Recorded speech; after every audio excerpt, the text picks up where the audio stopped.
ఇంటికి తెగుతున్నాడు అయిపోతుంది ఇదేగా ఓ అరిచారుగా రెడీ ఏం ఫోన్ ఇది వివో వివోలో ఏ ఫోను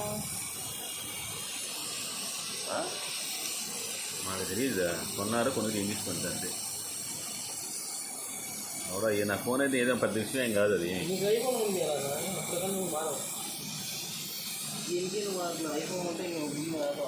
లైఫ్లో లవడా ఎప్పుడు ఏం చేస్తావో ఎవరు తెలియదు అర్థమైందా ఉన్న దాంట్లో ఎంజాయ్